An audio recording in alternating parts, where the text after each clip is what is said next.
Hello दोस्तों, आज हम आपके लिए एक सर्वाइवल मूवी को एक्सप्लेन करने वाले हैं जिसका नाम है अगेंस्ट द आइस।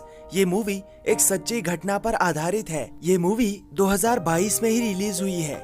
इस मूवी को IMDb पर 6.5 आउट ऑफ 10 की रेटिंग मिली है और 86% गूगल यूजर्स ने इस मूवी को लाइक किया है। इस मूवी को एंड तक देखने के बाद आपको प्यार और दोस्ती से रिलेटेड एक बहुत अच्छी सीख मिलेगी, इसलिए इस वीडियो को लास्ट तक देखिएगा। और अगर वीडियो पसंद आए तो इसे लाइक और कमेंट करके हमारी चैनल को भी सब्सक्राइब कर लीजिएगा। और जैसा कि आप सब जानते हैं कि इस चैनल पर हम सिर्फ वही मूवीज एक्सप्लेन करते हैं जिन्हें देखने के बाद आपको मोटिवेशन मिलता है और जो सच्ची घटना पर आधारित होती है। लेकिन अगर आप रोमांटिक मूवीज के शौकीन हैं तो आप हमारी दूसरी चैनल द कश्मीरी एक्सप्लेनर पर विजिट करके रोमांटिक मूवीज देख सकते हैं। उस चैनल का लिंक हमने डिस्क्रिप्शन में दे रखा है। तो चलिए बिना आपका और टाइम वेस्ट किए इस मूवी को एक्सप्लेन करते हैं।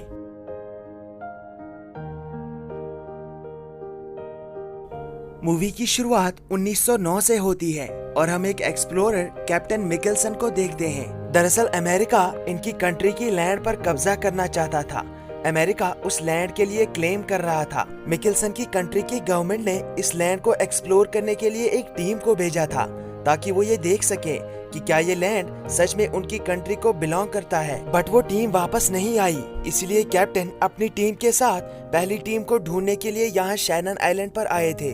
पहले ट्रायल पर कैप्टन अपने साथ एक और साथी को ले गया था, बट फ्रॉस्ट बाइट के कारण उस साथी का पैर खराब हो जाता है और कैप्टन को अपने बाकी साथियों के पास वापस आना पड़ता है। कैप्टन उस साथी का पैर काट देता है और उसकी जान बच जाती है। बट पहली टीम को ढूंढना बहुत जरूरी था, इसीलिए कैप्टन को किसी और को साथ लेकर उस टीम को ढूंढने जाना था। लेकिन कैप्टन की टीम में से कोई भी कैप्टन के साथ जाने के लिए तैयार नहीं था, क्योंकि उन्हें पता था कि अगर वो कैप्टन के साथ गए तो वो सही सलामत वापस नहीं लौटेंगे। पहले ट्रायल के दौरान कैप्टन को पहली एक्सप्लोरर टीम की डायरी मिली थी जिसमें उन्होंने सब लिख के रखा था कि वो किस रास्ते गए और वो कहां तक पहुंचे। कैप्टन की टीम में एक इंजीनियर होता है जिसे आर्कटिक का कोई भी एक्सपीरियंस नहीं था।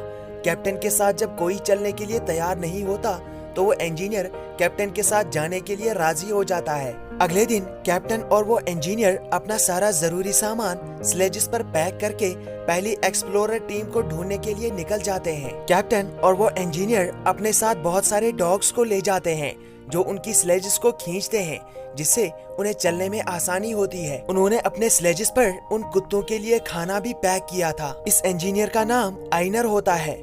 आइनर को थोड़ा भी अंदाजा नहीं कि उनका आगे का सफर कितना मुश्किल होने वाला है, क्योंकि वो पहली बार आर्कटिक में सफर कर रहा था। दिन भर के सफर के बाद ये लोग रात में एक जगह पर टेंट लगाते हैं और वहीं पर आराम करते हैं। टेंट में कैप्टन आइनर से कहता है कि इन डॉग्स के ज्यादा अटैच मत होना, क्योंकि टाइम आने पर तुम्हें इन डॉग्स को अपने हाथों से मारना पड़ेगा। अगले दिन ये लोग फिर से अपना सारा सामान स्लेजेस पर पैक करते हैं और आगे के सफर के लिए निकल जाते हैं। ये सिलसिला कई दिनों तक चलता है। ये लोग दिन में सफर करते हैं और रात में टेंट लगाकर आराम करते हैं। एक रात कैप्टन आइनर से कहता है कि मैंने पहली टीम को ढूंढ लिया था, लेकिन उनमें से कोई भी जिंदा नहीं था।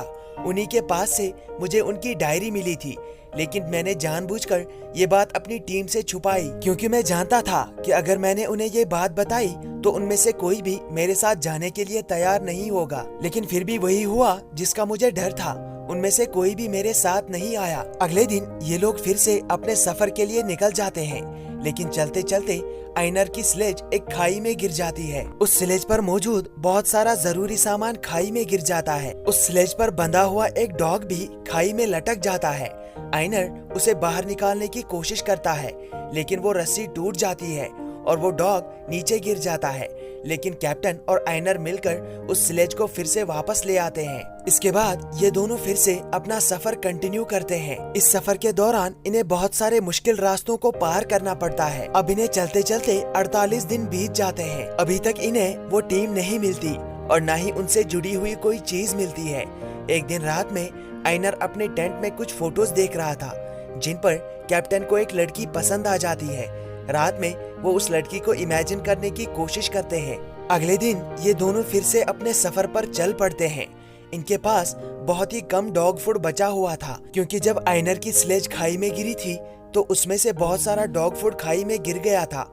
इसलिए आइनर को एक डॉग को खुद ही मारना पड़ता है ताकि वो उसका मीट बाकी डॉग्स को खिलाकर उन्हें जिंदा रख सके। अब इन्हें चलते चलते 84 डेज बीत जाते हैं और आखिरकार अपनी उस मंजिल पर पहुंच जाते हैं जहां पर पहली एक्सप्लोरर टीम ने कुछ प्रूफ रखे थे जिनसे ये साबित होता है कि ये लैंड इनकी ही कंट्री को बिलोंग करता है। इन प्रूफ्स को पढ़ने के बाद कैप्टन और आइनर बहुत खुश हो जाते हैं और इनके यहाँ आने का मकसद पूरा हो जाता है। लेकिन इन्हें जरा भी अंदाजा नहीं था कि इनकी वापसी का सफर कितना मुश्किल होने वाला है। इस पॉइंट पर ये दोनों कुछ देर तक आराम करते हैं और सूप पीते हैं। इसके बाद ये दोनों वापस शैनन आइलैंड की तरफ निकल जाते हैं और चलते चलते इन्हें 132 दिन बीत जाते हैं। अब इनका सफर धीरे धीरे मुश्किल होने लगता है। इनका एक डॉग मर जाता है क्योंकि उसकी सांस फूल जाती है। आइवर उस डॉग को काट कर बाकी सभी डॉग्स को खिला देता है ताकि वो उनका पेट पाल सके। जैसे जैसे ये लोग उस मैदान में आगे बढ़ते हैं वैसे ही इनकी हालत भी खराब होने लगी है क्योंकि इनके पास अब खाना बहुत कम बचा था। इसीलिए ये लोग खुद भी कम खाना खा रहे थे और इनकी टांगों में अब कमजोरी आने लगी थी। एक दिन आइनर अपनी राइफल लेकर कैप्टन से थोड़ा दूर चला जाता है। तभी उसे एक सेल दिखता है। वो उसका शिकार करना चाहता था ताकि कई दिनों तक वो लोग उसका मीट खाकर खुद को जिंदा रख सके। लेकिन तभी कैप्टन एक गोली चलाता है। गोली की आवाज सुनकर आइनर उसकी तरफ भागता है। तभी वो देखता है कि वहाँ पर एक पोलर बियर ने अटैक करके उनके पास बचे हुए सभी डॉग्स को मार दिया है और अब वो कैप्टन पर अटैक कर रहा है। इसीलिए आइनर उस पर बार बार गोली चलाता है। वो पोलर बियर मर जाता है और पानी में गिर जाता है, लेकिन कैप्टन भी उसके साथ पानी में गिर जाता है। अब जैसे तैसे करके आइनर कैप्टन की रस्सी को खींचकर उसे पानी से बाहर निकाल लेता है, लेकिन ठंडे पानी में भीगने के कारण कैप्टन को बहुत ठंडी लग रही थी। आइनर कैप्टन को जल्दी से टेंट में ले आता है और इसके बाद ही कैप्टन की बॉडी में जान आती है। अगली सुबह जब आइनर जागता है तो वो देखता है कि उनके पास बचा हुआ आखिरी कुत्ता भी मर चुका है। आइनर जब बाहर आता है तो वो देखता है कि कैप्टन उनके पास मौजूद स्लेजेस को जलाकर अपने कपड़े सुखा रहा है। कैप्टन आइनर से कहता है कि अब हमारे पास डॉग्स ही नहीं है तो हमें स्लेजेस का क्या करना है। अब इन्हें चलते चलते 164 दिन यानी 5.5 महीने बीत जाते हैं। इनके पास अब सारा खाना खत्म हो जाता है। अब ये दोनों अपने बचने की उम्मीद छोड़ देते हैं। इसलिए कैप्टन एक जगह पर पहुंचकर सारे सबूतों को पत्थरों में छुपा देते हैं। उन्हें पता था कि उन्हें ढूंढने के लिए एक रेस्क्यू टीम आएगी और यहाँ पर उन्हें वो सबूत मिल जाएंगे। उन्होंने कैप्टन को यकीन था कि उनका हाल भी पहली टीम की तरह होने वाला है, लेकिन फिर भी ये लोग वहाँ पर नहीं रुकते बल्कि आगे बढ़ने का फैसला करते हैं। ये दोनों कई दिनों तक बिना खाए पिए सफर करते हैं क्योंकि इनके पास अब खाने के लिए कुछ भी बचा नहीं था। ये दोनों बहुत कमजोर हो चुके थे, लेकिन एक दिन इनकी मेहनत रंग लाती है। ये लोग उस जगह पर पहुंच जाते हैं जहां से इन्होंने सफर स्टार्ट किया था।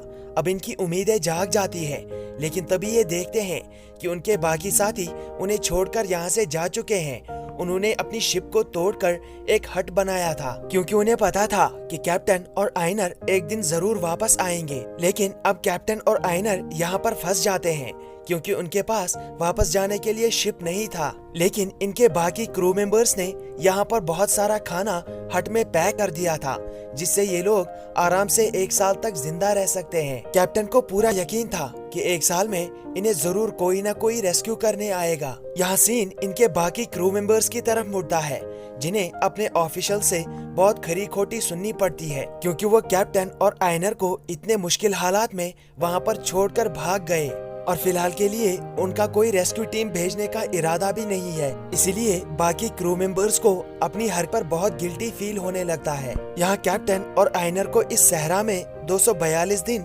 यानी 8 महीने बीत जाते हैं। उन्हें हर दिन ये एहसास होता है कि उनके पास रोटी, कपड़ा और मकान तो है, लेकिन फिर भी उनके बचने की उम्मीद बहुत कम है क्योंकि उन्हें पता ही नहीं है कि रेस्क्यू टीम उनके लिए यहाँ आए या नहीं। और इस एहसास में जीना सच में बहुत मुश्किल होता है जब इंसान को ये पता ही न हो कि सब कुछ मौजूद होने के बावजूद भी उसकी जान बचेगी या नहीं। ये दोनों हर रोज हट से बाहर बैठकर रेस्क्यू टीम का इंतजार करते हैं, लेकिन फिर भी इनके लिए कोई नहीं आता। एक दिन रात में कैप्टन सपना देखता है कि एक पोलर बियर उन्हें मिले हुए सारे सबूत डिस्ट्रॉय कर रहा है। ये देखते ही उसे सबूतों की फिक्र होने लगती है। जैसे ही वो जागता है तो वो आइनर से कहता है कि हमें किसी भी हाल में सबूत यहाँ पर लाने होंगे।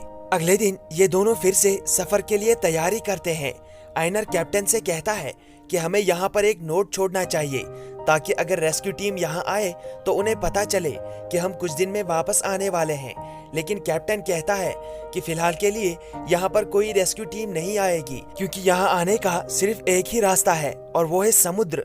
फिलहाल के लिए समुद्र पर बर्फ जम चुकी है। जब तक यहाँ पर तापमान में गर्मी नहीं बढ़ेगी तब तक समुद्र पर मौजूद बर्फ नहीं पिघलेगी और तब तक यहाँ पर कोई भी रेस्क्यू शिप नहीं आ सकता। इसके बाद कैप्टन और आइनर उन सबूतों को वापस लाने के लिए निकल जाते हैं।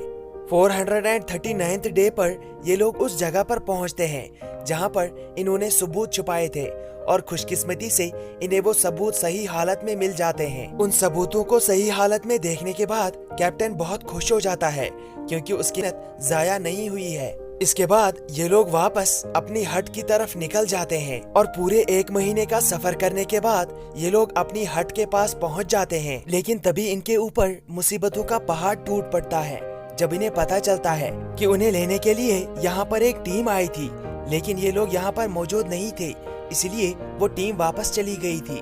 उस टीम ने इनके लिए एक नोट भी छोड़ा था। ये सब जानने के बाद आइनर बहुत दुखी हो जाता है। उसे कैप्टन पर बहुत गुस्सा आता है। कैप्टन को भी अपनी बेवकूफी का एहसास हो जाता है। आइनर की बात न मानकर कैप्टन ने बहुत बड़ी गलती कर दी थी और अब इन दोनों को पता था कि इन्हें लेने के लिए अब दूसरी रेस्क्यू टीम नहीं आएगी, इसलिए कैप्टन अपना गुस्सा स्लेज पर निकालता है। अपनी कंट्री में भी इन्हें मुर्दा घोषित कर दिया जाता है, लेकिन इनका एक साथी अभी भी ऑफिशियल्स के पीछे पड़ा हुआ था। वो ऑफिशियल से कहता है कि हमें उन दोनों को रेस्क्यू करने के लिए एक और टीम को भेजना चाहिए, लेकिन ऑफिशियल्स उसकी बात नहीं मानते। आइनर और कैप्टन अभी भी उस हट में गुजारा कर रहे थे। इन्हें अपनी टीम से अलग हुए 2 साल और 2 महीने बीत चुके थे और अब धीरे धीरे यहाँ पर हालात खराब होने लगते हैं। कैप्टन अब फ्रस्ट्रेट होने लगता है, वो अजीब हरकतें करने लगता है। कैप्टन अब डिप्रेशन में चला जाता है। ऐसा सिर्फ इसलिए होता है क्योंकि 2 साल 2 महीने ये दोनों एक दूसरे के साथ ही रहे थे। इन्होंने किसी तीसरे इंसान को नहीं देखा था। एक दिन जब कैप्टन मदद के लिए देख रहा था तभी उसे एक हॉट एयर बलून दिखता है जिसमें से एक लड़की उतरकर कैप्टन के पास आ जाती है। ये वही लड़की होती है जो कैप्टन को फोटो पर पसंद आई थी। इस लड़की का नाम नाया होता है। कैप्टन नाया के साथ रोमांस करने लगता है, लेकिन तभी वहाँ पर आइनर आ जाता है और हमें पता चलता है कि कैप्टन के पास कोई लड़की नहीं है, वो अपने साथ ही रोमांस कर रहा है। वो सिर्फ नाया को हेलुसिनेट कर रहा है। कैप्टन अब अपनी जिंदगी नाया के साथ ही गुजारने लगता है, जबकि रियलिटी में नाया एग्जिस्ट ही नहीं करती है। कुछ टाइम के बाद आइनर की हालत भी खराब होने लगती है। वो भी डिप्रेशन में चला जाता है और अपने ग्रैंडफादर को हेलुसिनेट करने लगता है। एक दिन कैप्टन हट में होता है और वो नाया के साथ डांस करने लगता है, लेकिन तभी वहाँ पर आइनर आ जाता है। आइनर जैसे ही हट के अंदर दाखिल होता है तभी कैप्टन उसे फिर से बाहर जाने के लिए कहता है। कैप्टन नहीं चाहता था कि आइनर उसके और नाया के बीच में आए। एक दिन आइनर कैप्टन से कहता है कि मैंने आज सपने में नाया को देखा।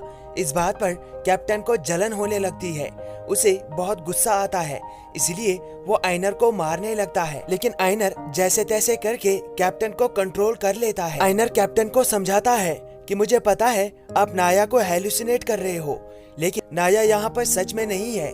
कुछ दिनों पहले मैं भी अपने ग्रैंडफादर को हेलुसिनेट करने लगा था, लेकिन फिर मुझे अपना माइंड डाइवर्ट करना पड़ा और तब से आज तक मुझे ग्रैंडफादर नहीं दिखे हैं।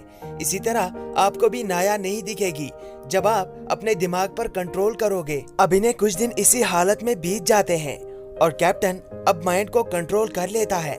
उसे अब नाया नहीं दिखती कि तभी एक दिन उन्हें बाहर से कुछ आवाजें आती है। आइनर अपनी राइफल लेकर अलर्ट हो जाता है और हिम्मत करके दोनों बाहर आ जाते हैं, लेकिन बाहर इन्हें रेस्क्यू करने के लिए एक टीम आई होती है, जिसे देखकर ये दोनों बहुत खुश हो जाते हैं। वो टीम इन दोनों उस सहरा से बाहर निकाल लेती है और अपनी कंट्री में ले आती है। कुछ दिन बाद गवर्नमेंट आइनर और कैप्टन को सम्मानित करने के लिए एक फंक्शन ऑर्गेनाइज करती है, लेकिन तभी कैप्टन के सामने सच में नाया आ जाती है। अब की बार कैप्टन उसे सिर्फ हेलुसिनेट नहीं कर रहे थे, बल्कि सच में नाया उनके सामने थी। कैप्टन और आइनर नाया को सामने देखकर बहुत खुश हो जाते हैं।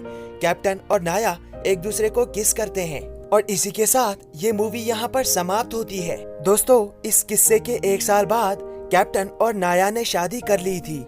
ये कैप्टन और आयनर की सच्ची तस्वीर है, जो कि उनके क्रू ने उनका सफर स्टार्ट करने से पहले ली थी।